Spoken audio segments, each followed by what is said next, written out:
It's very important to guard your mind. Very, very important. And if you let bullshit in, you're going to get that out in your results. You have to be focused. You have to be centered. You have to have complete and utter control over yourself. And I can't do that outside of things that keep me focused on a chart, or if I'm talking about the word. They're the only two discussions, the only two topics that would keep me from having wild swings. I'm chemically imbalanced. And I can't always keep those things in control. But I've learned over my life that those two things are the ones that where I can do the most in terms of keeping balanced. Now, after I get a winning trade, yeah, I feel like a peacock.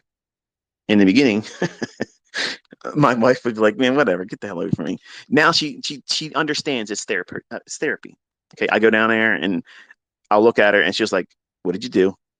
And then all of a sudden, I'm doing the Mick Jagger. I'm prancing around and shit. She's like, "Whatever." She'll either give me a kiss or whatever, something to that effect. But the point is you have to have some kind of way of releasing, whether it's the great part of being profitable or accepting the losing trade. If I have a losing trade, no problem. I go and remove myself from the charts. I have to have at least 10, 15 minutes away from it. I have to take a break from it. Unless I know it was right then and there, it was just me having an ill placed stop loss, or I moved the stop loss too quickly and it burns me. If I knew right then and there I did it wrong as the operator and everything's still good, I'll enter right then and there. But if I take the stop loss and I don't feel certain that I'm still right about my analysis, I physically leave my room. I physically go either outside or I go to another part of my room or house. I can't be in the trading room because at that moment, my tendency is I want to smash the fuck out of the marketplace. I want to exact revenge. See, you think that I'm calm, cool, collected, Dr. Jekyll. But when I take a losing trade, I'm fucking Mr. Hyde. Like I'm Jack the fucking Ripper. I want to slash and gut a motherfucker. Like I just really want to just unload. But I can't think clearly like that. So I have to reset myself 10, 15 minutes away. It does not matter if I miss a move. If I come back and I miss something, it's okay. I know how to get into another move. I got 81 ways. I got a lot of problems, and mental issues, but getting into a trade ain't one of them. I got 81 fucking ways to do that. And if the trade's there, I will get in there. But I have to separate myself from that torn wrestling match of I got to get it back. I got to be right. I got to be perfect because that's my pursuit. That's the that's the plague in me. I'm pursuing perfection and I know I will never obtain it until I leave this body. But I can't obtain it here. But it doesn't change or deter the pursuit of perfection. And when I incur a loss, I go into a fucking savage mindset and I can't think clearly. So one of the rules and boundaries I place on myself, and this is exactly what you don't have yet as a new trader, why you should not be trading on these taboo days, because you don't know yourself. I do know myself. I know exactly how I can derail myself. I know exactly when I'm going to do the things that would have led me to blowing an account like I did when I was 20. But you don't have the experience to understand it about yourself. And some of you have blinders on. You don't want to pay attention to the characteristics you're showing over and over and over again, which you would see if you were honest in your journal. You don't want to journal. It's too fucking uncool. All the cool guys on YouTube and Twitter says journaling's for bitches. These motherfuckers are broke telling you they don't journal. Everybody, everybody that treats this like a business in one shape or form, they journal. Whether you like to believe it or not, it is what it is. I don't know why everybody has this thing about, oh, journaling, that's for geeks. It doesn't work, it's for nerds. Really? If you're running a business, they have KPIs, baby. Okay. KPIs. Every Fortune 500 company has KPIs. They are measurements. And you have to make sure that you have a KPI measurement when you're trading. what's the Top Step just introduced those types of things for traders to evaluate what they're doing. Wonderful, wonderful addition to those pursuing that funded account challenge because it gives you metrics. That way you can measure things, and they should be fucking private. I don't know why people go on there and they screenshot that shit and say, here you go, boom. Because you're looking at outward. I just saw the time. I got to wrap this up in 3 minutes. If you take your KPIs or your stats as a trader and you put them on the internet, okay, here's what's happening. You are asking outside audience members that may or may not have any real interest in you becoming a better trader. Many times they don't want to see you be a better trader. Okay, that's the vehicle that social media was instituted to cause division. It's not for networking. It's only been instituted as a way to make us go at each other. That's what it's there for. Okay. And that's how it's used. Now, you might have good relationships and you may network and you make a business out of it, all that stuff. That's wonderful. But if you take your KPIs, your stats as a trader, and you put them on the internet, what you're saying about yourself is you can't grow without having someone else co-sign your growth. You need to have someone else give you an affirmation. Oh, you're the GOAT. Oh, I want to trade like you. And what you're doing, you don't realize it at the time, but what you're doing is you're establishing this pathway where you're only satisfied if people are sucking you off on the public. If they're out there kissing and licking your ass and saying you're the GOAT, you are going to do trades to try to upstage the last time you did it. And that is not what a professional trader does. They don't give a fuck what anybody else thinks. They don't give a fuck how much somebody else made or how much they lost. They don't give a shit. All they care about is, are they following their model? Are they minding their own fucking business? Because when I make money, you ain't spending it. When I lose it, you're not giving it back to me and putting a band-aid on it and fixing it for me. It's all me. And there ain't a trader walking this planet that's better than me. I don't need to put that shit on the internet. You don't either. And when you do that stuff, you are taking yourself off the clearest, shortest path to excellence. When you do that kind of stuff, you've elevated the game so prematurely. You've now made it about being relevant instead of being consistently profitable, working with your model and keeping your KPIs, your business stats as a trader private. That's how you have the excellence of growth, maturity as a trader. All of these people out there demanding that you do this and do that. You know what that is? That's them sucking. And they just want to see, oh, somebody else is miserable, just as miserable as I am.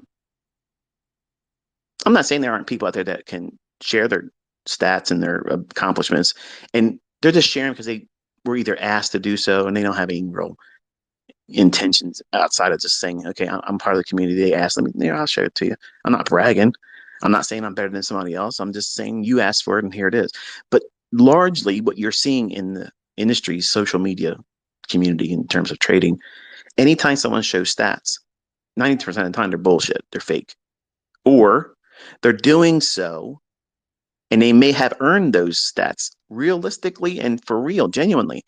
And they may not be that long in trading, but they don't know the damage that they're doing because they're creating Olympic size feats in terms of, well, I got a lot of likes on that because I made 20% last month in my trades. And I had a 90% success rate, and my drawdown was only this. And my risk to reward model, rating was this and that.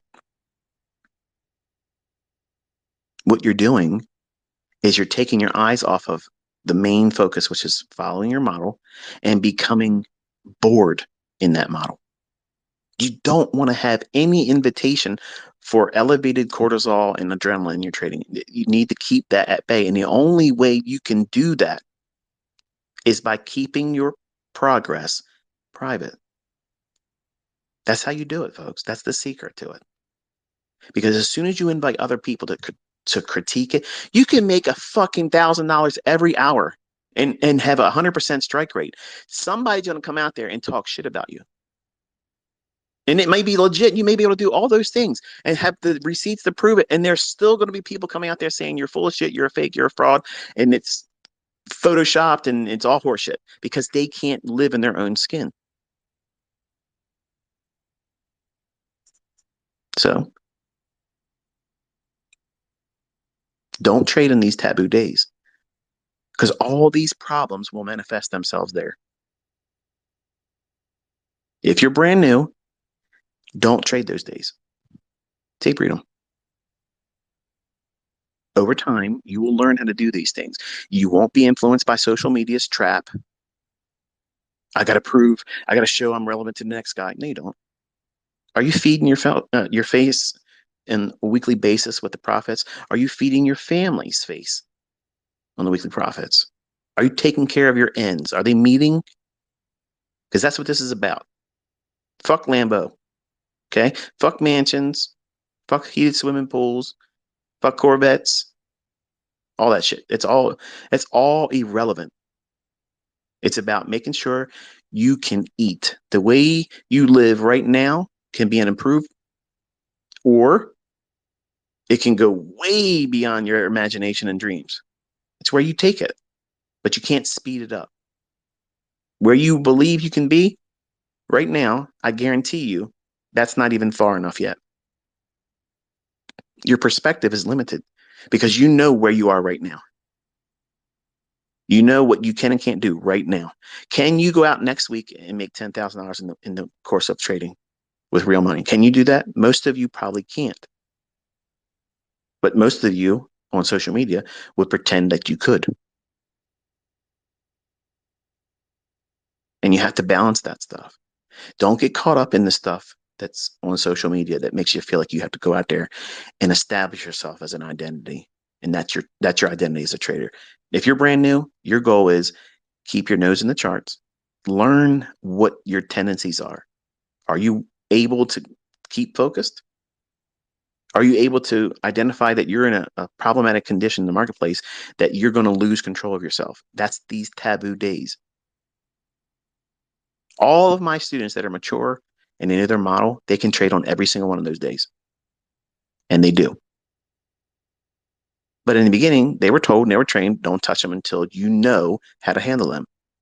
They're rattlesnakes. And until you learn how to pick up a snake safely, it still doesn't mean that you can't get bit by one, but they have learned how to handle snakes. And in these days, there's snakes in the grass. And you got to be real, real careful. Because if you don't know what you don't know, you can find your ass getting bit. And you can end yourself mentally. You may have more capital to trade with, but because you've done something and completely scared yourself out of it, you're done. You're never touching it again. I've trained students that did that to themselves and they never gave themselves a chance to really learn. Told them these things, don't trade these days. They did it. Boom. I'm scared. I can't trade anymore. No more. That's it. My wife said, nope, can't do it. I'm done. I'm a single income family member. I took this thing on your right, but I know I can't do it. I'm stopping. Okay, well done. If you know you're never going to come out of that mindset and you're stopping, that's the best outcome. And you're not going to hear a mentor tell you that. They're going to say, oh, you're a bitch. You quit. No, that's someone that is plugged in to know what they're willing to do and what they're not willing to do. And if you know that you are not going to be willing to make the changes and develop the discipline, you know you are going to do this again, and there's no fixing that, the best thing you can do is stop. That is the best outcome. There's no shame in that. But you can do this. There are rules that you have to apply. And certain days in the beginning, you don't trade.